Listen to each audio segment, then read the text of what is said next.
যেই যুগের ভিতরে বাংলাদেশে শতকরা প্রায় 92 জনের মতো মুসলমান বসবাস করে, সেই দেশের ভিতরে দেখবেন নামাজের সময় হাজারো লোকের মধ্যে হয়তোবা 20-30 জন কম বেশি লোক নামাজ পড়ে, বাকি লোক নামাজই পড়ে না। আগের যুগে কোনো মুসলমান জানতই না নামাজ না পড়ে আবার মুসলমান দাবি করে কিভাবে। ইয়াজিদের নাম শুনছেন? আমাদের কাছে শুনলে খারাপ লাগে না, কিন্তু ইতিহাস পড়লে দেখবেন ইয়াজিদ 5 ওয়াক্ত নামাজ জামাত সহকারে ইমামতি করিয়া পড়াইত। কারণ মুসলমান দাবি করতে হলে নামাজ না পড়লে মুসলমান দাবি করার কোনো অধিকারই ছিল না। আল্লাহ রসুল সাল্লাল্লাহু আলাইহি ওয়াসাল্লাম বলছেন, মুসলমান এবং কাফের, কাফের কাকে বলে? যারা আল্লাহকে অস্বীকার করে, এদের ভিতরে পার্থক্য হলো নামাজ। মুসলমান নামাজ পড়ে, কাফের নামাজ পড়ে। আসসালাতু মিফতাহুল জান্নাহ। আল্লাহ রসুল সাল্লাল্লাহু আলাইহি ওয়াসাল্লাম বলছেন, নামাজ হলো বেহেশতের চাবি। আমি বলছি না, আল্লাহ রসুল বলছেন। যারা বেহেশতে ঢুকতে চান, নামাজ নামক চাবি ছাড়া আপনার জন্য বেহেশতের দরওয়াজা খুলবেও না, বেহেশতে ঢুকতেও পারবেন না। আসসালাতু মেরাজুল মুমিনিন। কৌল আছে, নামাজ হলো বন্দা বান্দি আল্লাহর মধ্যে দেখা সাক্ষাৎ কথোপকথন সম্পর্কের মাধ্যম। যারা আল্লাহর সঙ্গে সম্পর্ক তৈরি করতে চান, নামাজ ব্যতিরেকে আল্লাহর সঙ্গে সম্পর্কের দ্বিতীয় আর কোনো রাস্তা সুরাত নাই।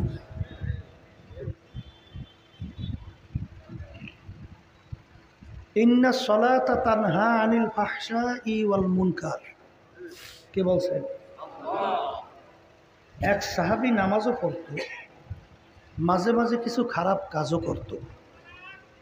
সাহাবায়ে কেরাম বললেন, হে আল্লাহ রসুল, সাহাবী তো নামাজও পড়ে, কিছু খারাপ কাজও তো করে। আল্লাহ রসুল সাল্লাল্লাহু আলাইহি ওয়াসাল্লাম বলেন, তাকে ছেড়ে দাও, নামাজ পড়তে থাকুক। এক সময় দেখা গেল ওই আল্লাহর বান্দা সমস্ত খারাপ কাজ থেকে ফিরে আসছে। তাহলে আমরা কি পাইলাম? মুসলমান কাফেরের ভিতরে পার্থক্য কি? বলেন বলেন। বেহেশতে ঢোকার জন্য চাবি লাগবে তালা করতে, কি? আল্লাহর সঙ্গে সম্পর্কের মাধ্যম। খারাপ কাজ থেকে অনেকে ফেরতে চায়, দোয়া চায়, কিন্তু ঔষধ যদি আপনি সেবন না করেন রোগ ভালো হয়? আল্লাহ বলতেছেন নামাজ পড়, তোর খারাপ কাজ থেকে ফিরে এলাম। আপনি পড়বেন না, ফিরবেন কেমনে? না আমি বলছি, না কোনো পীর বলছে, না কোনো মুফতি বলছে, না কোনো মুহাদ্দিস বলছে, আল্লাহ বলছেন, আমি শুনাইতেছি। এক ওয়াক্ত নামাজ পড়বে বলতে বলতে অন্য ওয়াক্ত আসছে, যেমন জোহরের ওয়াক্তে নামাজ। আলিশাবি করে কেউ যদি আসরের ওয়াক্তে নিয়ে কাজা কইরে পড়ে, নামাজ কিন্তু পড়ছে, কি কইরা? এই অপরাধের জন্যে কোরআন এবং হাদিস অনুযায়ী জাহান্নামের আগুনের ভিতরে জ্বলতে হবে 2,88,00,000 বছর। নাউযুবিল্লাহ। যারা ঈমান আনছে, আল্লাহকে বিশ্বাস করে, আখিরাতকে বিশ্বাস করে, তাদের হুঁশ থাকতে, জীবন থাকতে 5 ওয়াক্ত নামাজ ছাড়তে পারবে? একটু মুখ খুলে বলেন, পারবে? এখন অনেকে মনে মনে বলতে পারে, হুজুর ফজরের সময় শীতের দিন ল্যাপ কম্বল মুড়া দিয়ে টাইনে ঘুমাই, ওই সময় হুজুর ল্যাপ কম্বল ফালাইয়া অনেক সময় ঠান্ডা পানি অজু করে নামাজ পড়া হুজুর বড় কষ্ট, কথা ঠিক না? আমি যদি জিজ্ঞাসা করি এইটা খুব কষ্ট বুঝলেন, রিক্সাওয়ালা আমার বাজান না, রাস্তায় রিক্সা চালায়, গরমের ভিতরে মাথার ঘাম টপ টপ করে পড়তে থাকে। আচ্ছা এর চেয়েও কি নামাজে কষ্ট? এটা বুক খুলে কথা বলে। আচ্ছা কৃষক ভাইরা জমিনের ভিতরে চাষাবাদ করে, অনেক সময় রোদ্রে চামড়া পুড়ে কালো হয়ে যায় না? এর চেয়েও নামাজে কষ্ট? জেলে ভাইরা অনেক সময় সমুদ্রে মাছ ধরে জানের ঝুঁকি নিয়ে, অনেক জেলে বিভিন্ন সময় নিখোঁজ হয় না? এত বড় রিস্ক নিয়ে মাছ ধরে, এর চেয়েও নামাজে কষ্ট? এরপরে আমার বাজানদেরকে বলবো, আসলে যারা কষ্ট মনে করে আসলে কোনো কষ্টই নাই। হুজুর তা কেমন? আল্লাহ রাব্বুল আলামিন বলছেন, ওয়াল্লাযীনা জাহাদু ফীনা লানাহদিয়ান্নাহুম সুবুলানা ওয়া ইন্নাল্লাহা লামাআল মুহসিনিন।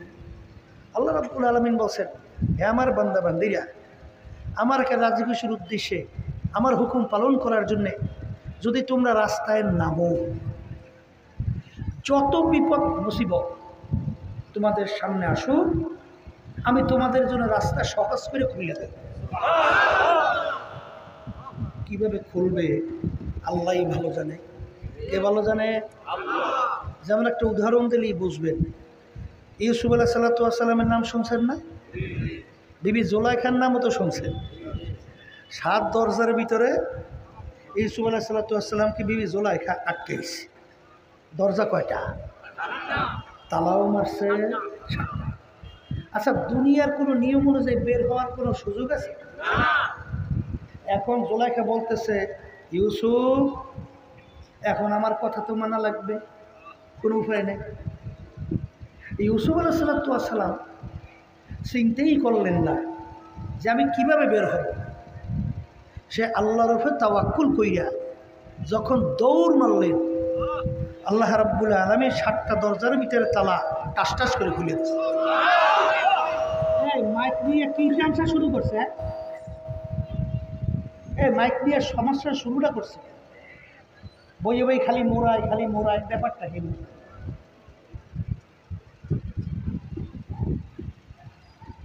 তাহলে আল্লাহ রাব্বুল আলামিন রাস্তা খুলবে, আপনার আমার এত চিন্তার দরকার আছে?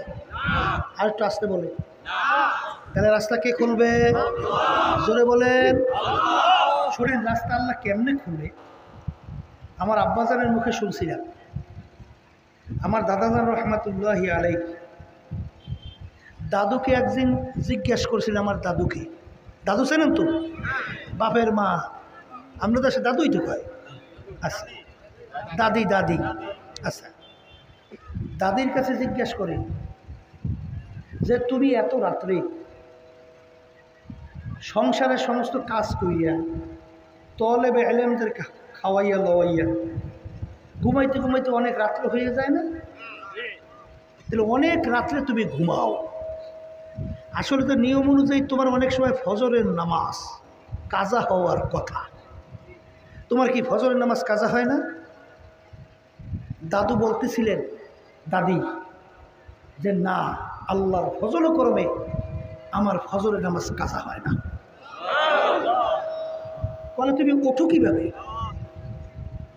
তখন দাদু বলছিলেন যে যখন ফজরের সময় হয়, কে জানি আইসা আমাকে ডাইকা উঠাইয়া দিয়ে যায়। মাল্লাহুল মাওলা আলাহুল কুল। যেই বান্দাবান্দি আল্লাহর উপরে তাওয়াক্কুল কইরা সফর করতে পারে, ওই বান্দাবান্দির জন্য আমার মাওলাই যথেষ্ট হয়ে যায়।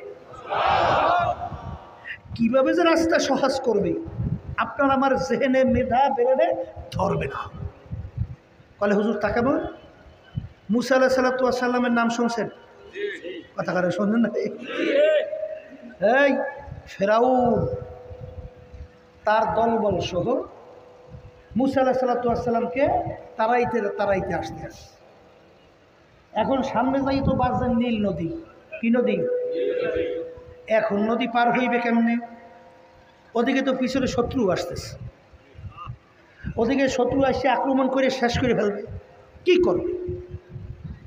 এখন উপায়ন তো আছে, আল্লাহর হয়ে তাওয়াক্কুল করছে মালিক। এখন কায়দা কি? আল্লাহ রাব্বুল আলামিন বলে, ও মুসা, তোমার হাতের মধ্যে ওঠা কি? বলে মালিক লাঠি। বলে লাঠি দিয়ে পানির মধ্যে বাড়ি দাও। যেই পানির ভিতরে বাড়ি দিছে সঙ্গে সঙ্গে রাস্তা বহু আল্লাহ তৈরি যাও। এখন দলবল লইয়া রাস্তা দিয়ে পার হয়ে যাও। রাস্তা কে খুলবে? মুখ খুললে বলেন, আবার বলেন, আমাইয়া তাওয়াক্কাল আলাল্লাহি ফাহুয়া হাসবুহ, আমার মালিকই যথেষ্ট। এখন আমার বাজানদেরকে বলবো, পর্দার আড়ালে মা বোনরা যারা শুনতেছেন, এই যে নামাজের কথা বলছি, এখন নিয়ত কি করছে? নামাজ 5 ওয়াক্ত পড়বেন না ছাড়বেন? আর একটু আসতে পারেন। এই যারা হুশ থাকতে, জীবন থাকতে 5 ওয়াক্ত নামাজ ছাড়বেন না, এরকম নিয়ত কে কে করবেন? হাত উঠান তো। পর্দালে মা বোনরা উঠেন, আল্লাহ দেখুক। আর কেউ বাদ থাকলে দেখে তো পাশে কেউ বাদ আছে কিনা। আচ্ছা, আলহামদুলিল্লাহ করে হাত নামান। সবাই বলেন আল্লাহুম্মা আমিন। আল্লাহ আপনি কবুল করে নেন। মাইকটা লই তো বড় বিপদে আছি।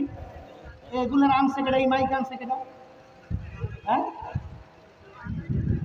মাইক কেমনে সেটিং করতে হবে, কেমনে ফিটিং করতে হয়, কোন আওয়াজ হরেনের কীভাবে দিতে হয় জানি তো।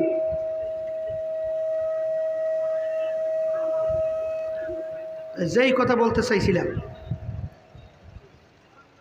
এখন অনেকে মনে হয় বিপদে পড়ছেন না, যে হুজুর ওয়াদা তো করছি, কিন্তু হুজুর ওয়াদা রক্ষা করতে পারি কিনা। কি কথা কর লেখা? এই ওয়াদা করছেন, আল্লাহর উপর তাওয়াক্কুল করে নামেন, ওয়াদা রক্ষা করার ব্যবস্থা আল্লাহ করবে। কথা ভুল বলছি না ঠিক বলছি? আল্লাহ কবুল করুন। অনেক লোকের কানে মাহফিলে দাওয়াত পৌঁছার পরেও সবাই কিন্তু আসে নাই। আবার তালাশ করলে দেখবেন এই বৃষ্টি বর্ষার মধ্যেও কষ্ট স্বীকার করে আমার অনেক ভাইরা পাগলের মতো সইতে মাহফিলে চলে আসছে। যেই ইবাদতের ভিতরে কষ্ট যত বেশি, তার সওয়াবও তত বেশি। ব্যক্তি বিশেষ আবার কিন্তু সওয়াবের পার্থক্য হয়। সওয়াবের কি হয়? যেমন কেউ কুরআনুল কারীমের 1 অক্ষর তেলাওয়াত করল, তার আমল নামার ভিতরে 10 নেকি জমা হইল। আরেক ব্যক্তি ওই একই অক্ষর তেলাওয়াত করলো, তার আমল নামার ভিতরে 10 থেকে নেকি বাড়তে বাড়তে 700 নেকি জমা হয়। একই তো কুরআনুল কারীম আয়াত শুনাইতেছি। এরপরে আল্লাহ রাব্বুল আলামিন বলতেছেন, আল্লাহু ইউদাইফু লিমান ইয়াশা। আল্লাহ রাব্বুল আলামিন যাকে ইচ্ছা করে কোনো নেকির হিসাব গণনা টননা কিছু নাই, সীমা ছাড়া আল্লাহ তাকে নেকি দান করে। একই অক্ষর 3 ব্যক্তি তেলাওয়াত করছে, একজনের 10 নেকি, আরেকজনের 700, আরেকজনের কোনো সংখ্যা টংখ্যা নাই। একটা উদাহরণ দিলে বুঝবেন। এই আল্লাহ রাব্বুল আলামিন আয়াত নাযিল করছে যে যারা নাকি ঈমান আনছে, খালেস তাওবা করছে, আমি তাদের জীবনে সব গুনাহ তো মাফ করছি, শুধু তাই না, পিছনের গুনাহকে নেকের দ্বারা পরিবর্তন করে দিলাম। এই কথা শোনার পরে আবু বকর সিদ্দিক রাদিয়াল্লাহু তাআলা আনহু তিনি চিন্তা করলেন, সর্বনাশ, তাহলে আমার সে তো ওমরের নেকি বেরিয়ে গেছে। কার নাকি? কারণ কেমনে বাড়ছে? বলে ওমর যখন কাফের অবস্থায় ছিল, ও যত দুষ্টামি করছে অত দুষ্টামি তো আমি করতে পারিনি। তাহলে দুষ্টামি মানে কি? গুনাহ বেশি হয়েছে। গুনাহ কি হয়েছে? তাহলে ওর গুনাহ যদি নেকির দ্বারা পরিবর্তন হয়, তাহলে আমার সে নেকি বেরিয়ে গেছে। কথা বোঝেন নাই? তাহলে আবু বকর সিদ্দিক রাদিয়াল্লাহু তাআলা আনহু যাইয়া বলতেছেন ওমর ফারুক রাদিয়াল্লাহু তাআলা আনহুকে, ভাই ওমর, তোমার তো কিসমত ভালো, তোমার তো নেকি এইভাবে বাইরে গেছে অনেক। আবু বকর ওমর ফারুক রাদিয়াল্লাহু তাআলা আনহু বলতেছেন, ভাই আবু বকর মাশাআল্লাহ, আমি তো খুব খুশি হয়েছি। তাহলে আমি একটা কথা বলি, আমার যত নেকি হয়েছে জীবনে, যত নেকি, সব নেকি আপনাকে দিয়ে দেব। আপনার শুধুমাত্র এক রাত্রের যে নেকি হয়েছে ওই নেকি যদি আমাকে দিতে পারেন। কয় রাত্র? এক রাত্রের বিনিময় জীবনের সব নেকি। এখন বলে ভাই কোন রাত্রের নেকি? বলে আপনি সহজ আল্লাহ রাসূল সাল্লাল্লাহু আলাইহি ওয়াসাল্লাম যখন হিজরত করিয়া রাত্রে রওনা করে যেই গুহার মধ্যে রাত্রি কাটাইছেন, ওই রাত্রের নেকি যদি আমাকে দেন, আমার জীবনে সব নেকি আপনারা দেবেন। আবু বকর সিদ্দিক রাদিয়াল্লাহু তাআলা চিন্তা করলেন, ব্যাপার কি, এক রাত্রে নেকি দিয়ে সব পরিবর্তন করতে চায়, তাহলে ব্যাপার জানি কী জানি একটা রহস্য আছে। কি কথা ঠিক নেবে? ঠিক বলতে ভাই তুমি একটু অপেক্ষা করো, আমি একটু আল্লাহ রাসূল সাল্লাল্লাহু আলাইহি ওয়াসাল্লামের সাথে একটু আলোচনা করিও নই। এখন আল্লাহ রাসূল সাল্লাল্লাহু আলাইহি ওয়াসাল্লামের কাছে যাই বলেন যে হযরত, হে আল্লাহর নবী, ওমর তো বলছে আমার এক রাত্রে নেকি দিয়া ও সব নেকি দিয়ে দেবে, আমি পরিবর্তন করব? আল্লাহ রাসূল সাল্লাল্লাহু আলাইহি ওয়াসাল্লাম মিষ্টি হাস দিয়ে বলতেছেন, আপনিও আমার শ্বশুর, ওমর সেও আমার শ্বশুর। কারে ঠগাই কথার কথা, কারে ঠগাই কাকে জিতাই। তবে ওই রাত্রের নেকির পরিমাণটা আমি একটু বলতে পারি, এর পরিবর্তন আপনি করবেন কি না আপনি জানেন। বলে কি, দুনিয়ায় মানুষ আসার পরে যত নেকি করছে সব যদি এক পাল্লায় দেয়, আর আপনার ওই এক রাত্রের নেকি যদি এক পাল্লায় দেয়, তাহলে আপনার নেকির পাল্লা ওজনে ডাইবে যাবে। এখন আপনি পরিবর্তন করবেন কিনা আপনি জানেন। তাহলে ব্যক্তি বিশেষ নেকির কি আছে? আসতে কয় বলেন, পার্থক্য আছে। কি আছে? এই যে ব্যক্তি বিশেষ নেকির পার্থক্য, এটা কি বংশের কারণে? আসতে কয় সম্মানের কারণে, পদের কারণে, তাহলে পীরের কারণে, মুফতি মুহাদ্দিসের কারণে না। এই নেকির পার্থক্য হয় ঈমানের উপরে ভিত্তি করিয়া। যার ঈমান যত মজবুত তার নেকির পরিমাণ তত বাড়ে। আবু বকর সিদ্দিক রাদিয়াল্লাহু তাআলা ঈমানের অবস্থান কেমন ছিল? আল্লাহু আকবার, কেমন ছিল? একদিন আল্লাহর হাবিবের দরবারে বসা আবু বকর সিদ্দিক রাদিয়াল্লাহু তাআলা, সালার শট পরনে, সালার শট গায়ে, সালার শট ছিঁড়ে গেছে। কি হয়ে গেছে? জোড়া দেওয়ার মতো ওই সালার শট যে কিনবে সেই পয়সাও নাই। এখন আল্লাহ রাসূলের দরবারে বসা, এই অবস্থাটা আল্লাহর বড় পছন্দ হয়ে গেছে। কার? আল্লাহ রাব্বুল আলামিন জিবরাইল আলাইহিস সালামকে পাঠাইছে, জিবরাইল যাও, যাই আমার হাবিবকে বলো আমি আবু বকরের কাছে সালাম পাঠাইলাম। আল্লাহ সালাম পাঠায় কার কাছে? সুবহানাল্লাহ কর না। আর আবু বকরকে জিজ্ঞাসা করতে বলো, আবু বকর এত বড় বংশের লোক, এত বড় শিক্ষিত, এত বড় নেতা গোছের লোক, এত বড় সম্পদের মালিক, আবু বকর এই অবস্থায় পড়ার পরে আমি আল্লাহর উপরে খুশি না বেজার, আল্লাহ জানতে চাইছে। জিবরাইল আলাইহিস সালাম আসছে, আল্লাহ রাসূল আবু বকরের কাছে আল্লাহ সালাম পাঠাইছে, আর জিজ্ঞেস করতে বলছে এই অবস্থায় পড়ার পর আবু বকর আল্লাহকে খুশি না বেজার, আল্লাহ জানতে চাইছে। আল্লাহ রাসূল সাল্লাল্লাহু আলাইহি ওয়াসাল্লাম বলেন, আবু বকর আমার মালিক তোমার কাছে সালাম পাঠাইছে, আর জিজ্ঞেস করতে বলছে তুমি এই অবস্থায় পড়ার পরে আল্লাহর খুশি না বেজার, আল্লাহ জানতে চাইছে। তিনি দুই চোখের পানি ছাড়িয়ে দিচ্ছে, ছাড়িয়ে দিয়ে কান্দে আর বলে, ইন্নী লিরাব্বিল রাজ, আমি আমার মালিক আমার মাওলার উপরে খুশি। সবাই জোরে বলেন সুবহান। যুদ্ধের ময়দানে আল্লাহ রাসূল বললেন, কে কি সহযোগিতা করবা করো। ওমর ফারুক রাদিয়াল্লাহু তাআলা চিন্তা করলেন, আমাকে মালিক মালও দেছেন বেশি, দানও করব বেশি, সবও পাবো বেশি। আবু বকরের সঙ্গে সওয়াবের পাল্লা দিয়ে আজ পর্যন্ত পারা যায় নাই। হারে ওসমান গনি রাদিয়াল্লাহু তাআলা আনহু, তিনি আল্লাহর হাবিবের কথা অনুযায়ী মাল নিয়ে আসলেন, বিরাট মালের স্তূপ। ওমর ফারুক রাদিয়াল্লাহু তাআলা আনহু, তিনিও মাল নিয়ে আসলেন, বিরাট মালের স্তূপ। আবু বকর সিদ্দিক রাদিয়াল্লাহু তাআলা আনহু, তিনিও মাল নিয়ে আসলেন, একটা পোটলায় বাইন্ধে এক কর্নারে পড়ে আছে। আল্লাহ রসুল দেখেন আবু বকর, ওমর, ওসমান, তোমরা সহযোগিতার জন্য মাল আনছো, আনছি। ওসমান, তুমি কি পরিমাণ কোথায় আনছো? হুজুর, ওই বিরাট মালের স্তূপ। আলহামদুলিল্লাহ। ওমর, ওসমান, তুমি কি পরিমাণ মাল নিয়ে আসছো? বলে, হুজুর, প্রায় 3 ভাগের 1 ভাগ মাল নিয়ে আসছি। ওমর, তুমি কি নিয়ে আসছো? হুজুর, ওই মাল মাশাআল্লাহ অনেক। কি পরিমাণ নিয়ে আসছো? প্রায় অর্ধেক পরিমাণ। আবু বকর, তুমি নিয়ে আসছো? হুজুর, আনছি। কোথায়? কলে, হুজুর, ওই। কলে, কি পরিমাণ আনছো? কলে, হযরত, আমার যত ঘরের ভিতরে যত আমার সম্পদ ছিল, এমনকি ঘরের নুনের বাটিটাও পর্যন্ত নিয়ে আসছি। আবু বকর, তুমি ঘরের জন্য, সন্তানদের জন্য কি রাইখা আসছো? আবু বকর সিদ্দিক রাদিয়াল্লাহু তাআলা বলেন, আল্লাহ এবং তার রাসূলকে রাইখা আসছি। আল্লাহু আকবার।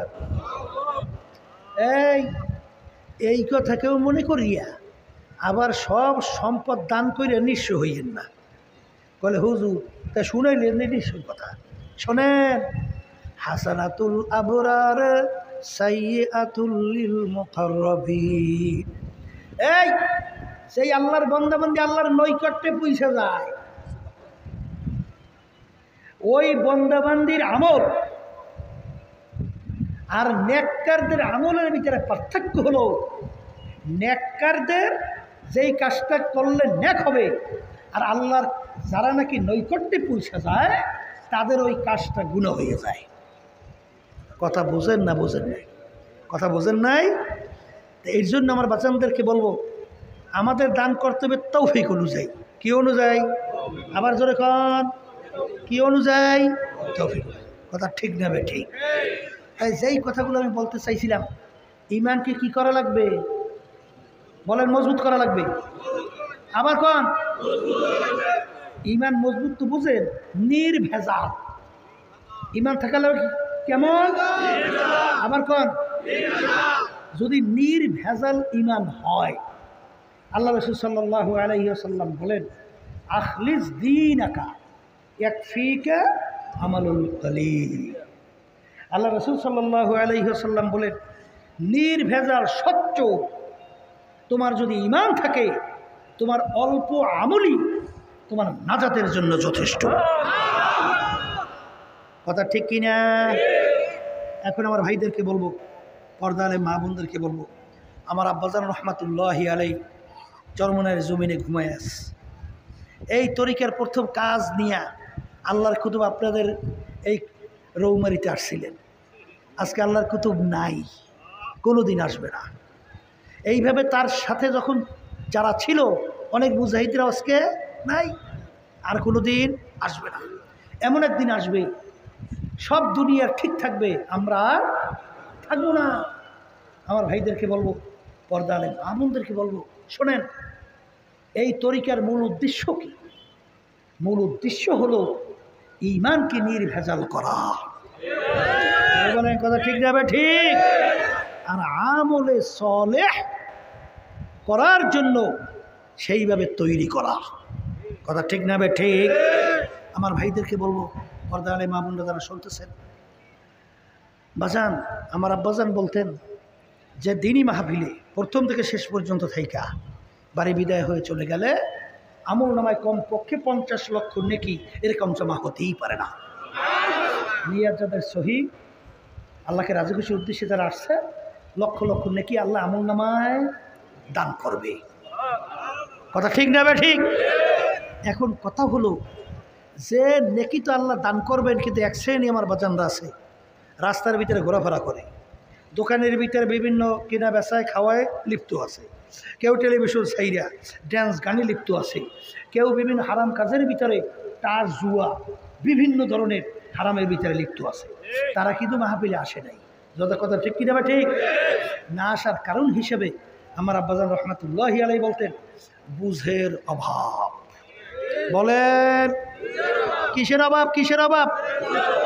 আর এই বুঝের জন্যই মাহফিলের ব্যবস্থা। আর বুঝবে কারা? বলেন যারা মানুষ। মুখ খুললে বলেন, এই বুঝবে কারা? এই জোর বলেন, জোরে জোরে কেরা কারা কারা বলেন? যারা মানুষ। মানুষের সুরাতে যারা আবু জাহাল, উতবা, সাহেবা, আবু লাহাব মার্কা, এরা কিন্তু বুঝবেও না, ইমানকে মজবুত করার জন্য চেষ্টাও করবে না, নেক আমল করার জন্য চেষ্টা করবে না। কথা ঠিক না ভাই? ঠিক। তাহলে এই কথার মাধ্যমে আমি মূলত আসলে বোঝাতে চাই যে মানুষের সুরাত আকৃতি হইলে মানুষ হওয়া যায় না। কথা ঠিক না ভাই? ঠিক। বলে তাহলে হুজুর মানুষ যদি মানুষের সুরাত আকৃতি হইলে মানুষ হওয়া যেত, এক কথায় আমরা আল্লাহর রহমতে আশা করি বুঝবো। কবি এক কথায় বুঝাতে যেয়ে বলছিলেন, গরবা সুরাত আদমে সাবুদে আহমাদ বুদু জেহলে হাম এক সাবুদে। আল্লাহ রসুল সাল্লাল্লাহু আলাইহি ওয়াসাল্লামকে দেখতে, আবু জাহালকে দেখতে হাতের দিক থেকে কোনো পার্থক্য ছিল না, চোখের দিক থেকে কোনো পার্থক্য ছিল না। আল্লাহর হাবিবের চক্ষু মোবারক দুইটা, আবু জাহাল ওর কিন্তু চক্ষু ছিল দুইটা। আল্লাহর হাবিবের পা মোবারক দুইটা, আবু জাহাল ওর কিন্তু পাও ছিল দুইটা। কিন্তু আল্লাহর রসুলের নাম শুনলে দুরুদ শরীফ পড়া ওয়াজিব হইয়া যায়। আর আবু জাহালুর নাম শুনলে আমাদের জবান থেকে বের হয় লানাতুল্লাহি আলাইহি, আল্লাহর গজব ওর উপরে পড়ছে, আরো বেশি বেশি পরিমাণে পড়ো। কথা ঠিক না বেঠিক? সমাজের মধ্যে এক শ্রেণীর মানুষ তার আচার আচরণ চরিত্র আমল এত ভালো, মানুষ তার ব্যাপারে মন্তব্য করে লোকটার চরিত্র ফেরেশতার মতো। আবার এক শ্রেণীর মানুষ ওর চরিত্র আচার আচরণ আমল এত খারাপ, মানুষ ওর ব্যাপারে মন্তব্য করে ওই মানুষটার চরিত্র কুত্তার চেয়েও খারাপ। যাকে বলছে ফেরেশতার মতো আর যাকে বলছে কুত্তার চেয়েও খারাপ, এই দুই মানুষের ভিতরে অঙ্গ প্রত্যঙ্গে একটু আগে কিন্তু ভালোই আছে, আবার হেইটারে ঘুরে হয় হয়তো সরাই দিতে বলে রে, এই মাইকের সরাই দেবো।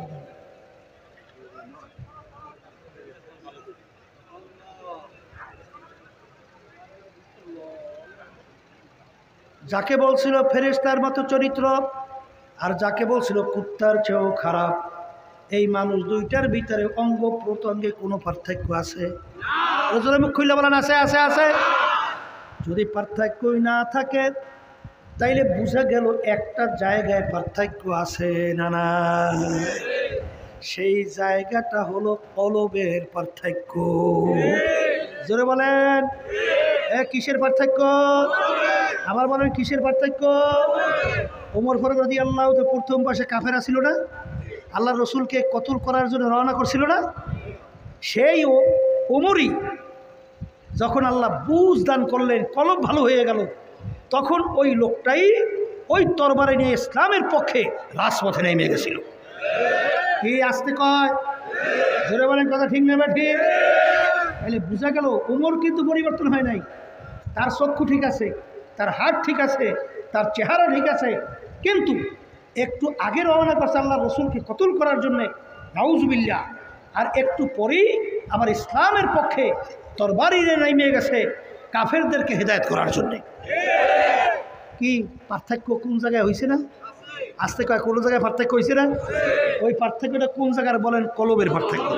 আবার জোরে কন কোন জায়গার পার্থক্য? আবার জোরে বলেন কোন জায়গার পার্থক্য? আল্লাহ রসুল সাল্লাল্লাহু আলাইহি ওয়াসাল্লাম বলেন, আলা ওয়া ইন্না ফিল জাসাদি মুদগা ইযা সালুহা সালুহাল জাসাদু কুল্লুহু ওয়া ইযা ফাসাদাত ফাসাদাল জাসাদু কুল্লুহু আলা ওয়া হিয়াল কলব। ভালো করে বোঝেন, ওয়াজ কিন্তু বেশি মনে থাকবে না, ভালো করে বোঝেন। আল্লাহ রাসূল বলেন প্রত্যেকটা মানুষের মধ্যে আমার মালিকের দেওয়া একটা গোশতের টুকরো